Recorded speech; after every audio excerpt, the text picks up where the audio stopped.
Hello అందరికీ, welcome to Somesh talks. ఈరోజు మన వీడియోలో stranger things season 5 Telugu review గురించి డిస్కస్ చేద్దాం. Created by duffer brothers. ఈ స్ట్రేంజర్ థింగ్స్ నెట్ఫ్లిక్స్ సిరీస్ నుంచి వచ్చిన లాస్ట్ సీజన్ ఇదే. ఈ సీజన్ 3 పార్ట్స్గా రిలీజ్ చేశారు. మన ఇండియాలో వాల్యూమ్ 1లో 4 ఎపిసోడ్స్ November 27, 2025, వాల్యూమ్ 2లో 3 ఎపిసోడ్స్ ఏమో December 26 and last finale 8th episode ఏమో ఈరోజు అనగా Jan 1, 2026 న్యూ ఇయర్ రోజు రిలీజ్ చేశారు. టోటల్ 8 ఎపిసోడ్స్ గురించి ఇక్కడ డిస్కస్ చేయబోతున్నా. ఈ సీజన్ 5 మొత్తం ఓవరాల్గా అన్ని 8 ఎపిసోడ్స్ చూశాక నా ఒపీనియన్ చెప్పాలంటే చాలా బాగుంది. సీజన్ స్టార్టింగ్ ఎంత బాగుందో ఎండింగ్ అంతకన్నా బ్యూటిఫుల్గా అండ్ ఎమోషనల్గా ఉంది. A very brilliantly return episodes with perfect pay offs and emotions. మనం లాస్ట్ 4 సీజన్స్లో ఎవరైతే అసలు ఈ క్యారెక్టర్ ఎందుకు ఇంత వీక్గా రాశారో, అసలు వాళ్ళు లేకపోయినా ఏం డిఫరెన్స్ ఉండదు కదా అనుకుంటామో, వాళ్ళ క్యారెక్టర్స్కి గట్టి పే ఆఫ్స్ పడ్డాయి ఈ సీజన్ 5లో. అందులో ఒకళ్ళు విల్. సీజన్ 5 స్టార్టింగే విల్ని ఫస్ట్ డెమిగార్గన్ హాకిన్స్ నుంచి ఎత్తుకెళ్ళి వెక్నాకి ఒప్పచెప్పినప్పుడు సీన్ చూపిస్తారు. You are weak, that's why I chose you అంటాడు హెన్రీ విల్తో. అదే వీక్ విల్ వాల్యూమ్ 1 ఎండింగ్లో డెమిగార్గన్స్ని చంపేస్తాడు త్రూ దేర్ హైవ్ మైండ్లోకి వెళ్ళి. What a character development. ఇంకా లాస్ట్ ఫినాలే ఎపిసోడ్లో క్లైమాక్స్లో కూడా ఒక మంచి ఎలివేషన్ పడింది విల్కి. దానికి ముందు వాల్యూమ్ 2 ఎండింగ్లో విల్ తన గురించి అందరికీ చెప్తాడు దట్ హీస్ ఎ గే అని. చెప్పాక హీ గాట్ రిలీవ్డ్ అండ్ ఎవ్వరికీ భయపడకుండా ఆ సీన్కి పే ఆఫ్ క్లైమాక్స్లో వెక్నాని డిస్ట్రాయ్ చేసేటప్పుడు ఉంటుంది.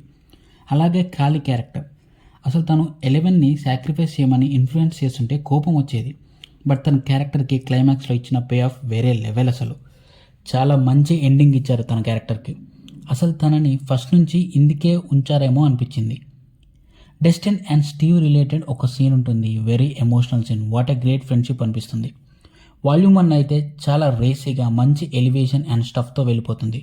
వాల్యూమ్ 2 కూడా బాగుంటుంది. ఎక్కువ స్టోరీ అంతా వాల్యూమ్ 2లోనే ఉంటుంది.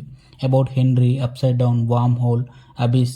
అసలు మైండ్ ఫ్లేయర్ అండ్ డెమిగార్గన్స్ ఎక్కడ ఉండేవాళ్ళు, హెన్రీ వాళ్ళని యూజ్ చేసుకొని అప్సైడ్ డౌన్కి ఎలా వచ్చాడు, అబిస్కి హాకిన్స్కి బ్రిడ్జ్ ఎలా ఫామ్ అయింది, ఆ రెండింటి మిడిల్లో ఉన్న ఎగ్జాటిక్ మ్యాటర్ డస్ట్రాయ్ అవుతే ఏమవుతుంది, అసలు ఆ ఎగ్జాటిక్ మ్యాటర్ ఎలా ఫామ్ అయింది, అంతా చాలా డీటెయిల్గా చూపిస్తారు. విఎఫ్ఎక్స్ అండ్ ప్రొడక్షన్ వాల్యూస్ అయితే చాలా బాగున్నాయి. Technically top notch. అసలు ఎవ్రీ మైన్యూట్ డీటెయిల్ని బాగా కనెక్ట్ చేశారు. హెన్రీ క్యారెక్టర్కి రిలేటెడ్ ఒక క్లైమాక్స్ ట్విస్ట్ ఉంటుంది లాస్ట్ ఎపిసోడ్లో.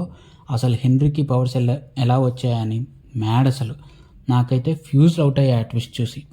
క్లైమాక్స్ చాలా ఎమోషనల్ అండ్ హ్యాపీగా ఎండ్ చేశారు. అన్ని ఇయర్స్ వాళ్ళ లైఫ్స్ కోసం పోరాడి ఒక స్ట్రేంజర్ థింగ్తో కంటిన్యూస్గా వితౌట్ ఎనీ రెస్ట్ ఫైట్ చేసిన తర్వాత, అంతా అయిపోయిన తర్వాత వాళ్ళ లైఫ్స్ ఎంత హ్యాపీగా ఉంటాయో చాలా బాగా చూపించారు. It felt so good to see them happy after a long time. A very emotional ending. అన్ని క్యారెక్టర్స్కి చాలా బ్యూటిఫుల్ అండ్ ఎమోషనల్ ఎండింగ్ ఇచ్చాడు. 11 క్యారెక్టర్ రిలేటెడ్ ట్విస్ట్ కూడా బాగుంటుంది క్లైమాక్స్లో. And finally stranger thing is over. నాకైతే ఇంకా ఉంటే బాగుండు అనిపిస్తుంది. అంత బాగా నచ్చింది. Game of Thrones last season లాగా డిసప్పాయింట్ అయితే చేయలేదు ఈ సీజన్. ఎండింగ్ చాలా సాటిస్ఫైయింగ్గా ఎండ్ చేశారు. ఎవ్రీ క్యారెక్టర్కి ప్రాపర్ జస్టిఫికేషన్ ఇచ్చారు. అందరు క్యారెక్టర్స్ చాలా బాగా పర్ఫామ్ చేశారు. డఫర్ బ్రదర్స్ రైటింగ్కి నేనైతే బిగ్ ఫ్యాన్ అయిపోయా. What a brilliant writing. క్యారెక్టర్స్కి ఇచ్చిన పే ఆఫ్స్, చేసిన connections, world building, emotional arc and characters developments అన్నీ బాగా రాసుకున్నారు. ఎట్ ద సేమ్ టైం పర్ఫెక్ట్గా ఎగ్జిక్యూట్ చేశారు. మస్ట్ వాచ్ సిరీస్లో ఇది ఖచ్చితంగా టాప్ ప్లేస్లో ఉంటుంది. Don't miss the series by any chance. Stranger థింగ్స్కి స్పిన్ ఆఫ్ కూడా ఉండబోతుందని టాక్ నడుస్తుంది. We will wait and see. This is the end of the video. Thanks for watching. Take care. జై హింద్.